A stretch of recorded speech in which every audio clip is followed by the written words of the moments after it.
स्त्रियों को पहचानना वास्तव में एक चुनौतीपूर्ण काम है। चाणक्य नीति में भी स्त्रियों को कोई समझ नहीं सकता ऐसा कहा गया है। भारतीय समाज में स्त्रियों को देवी का दर्जा दिया जाता है, लेकिन कई बार यह देवी के साथ समाज द्वारा समय समय पर दुर्व्यवहार होता रहता है। प्रकृति ने स्त्री के भीतर कोमलता, सौम्यता और ममता के गुण भरपूर मात्रा में दिया है। यह सभी गुण हर महिलाओं में देखे जाते हैं, लेकिन जैसा कि हमने पहले भी कहा, हर महिला अलग अलग होती है और उनके गुण भी अलग अलग होते हैं। इसलिए सभी स्त्रियों को एक जैसे नहीं देखा जा सकता है और उन्हें एक श्रेणी में बांधना उचित नहीं है। समाज में स्त्रियों को इज्जत और सम्मान का पद दिया जाता है और वे परिवार के लिए बहुत महत्वपूर्ण होती हैं। वे अपने परिवार की इज्जत को बचाने का काम करती हैं और अपनी नैतिक और सामाजिक आचरण को पवित्र रखती हैं। आचार्य चाणक्य ने अपनी पुस्तक चाणक्य नीति में चरित्रहीन महिलाओं के बारे में कुछ ऐसी बातें बताई हैं जो विचार और उन बातों को अनुसरण करने वाले व्यक्ति के जीवन में कभी भी दुख और धोखा आदि का भाव उत्पन्न नहीं होता।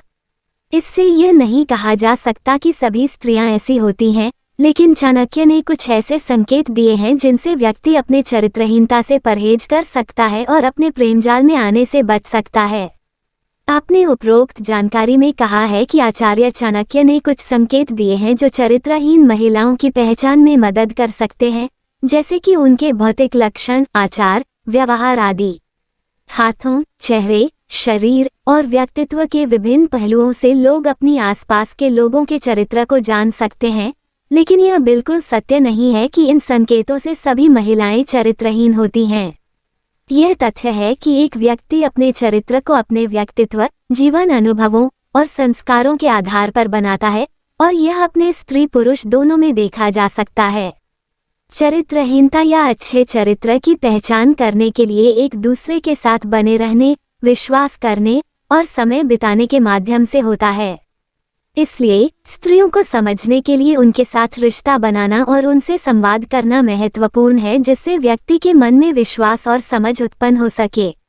चाणक्य नीति का अर्थ है जीवन के विभिन्न पहलुओं का विश्लेषण और उसमें शांति, समृद्धि और समृद्धि के मार्ग का पता लगाना। इसमें स्त्रियों के संबंध में भी समझदारी और आचार्य चाणक्य की बुद्धिमत्ता है। हमें समाज में एक दूसरे का सम्मान करना और विश्वास करना सीखना चाहिए, ताकि हम समृद्ध और साथियों के साथ समृद्ध रह सकें।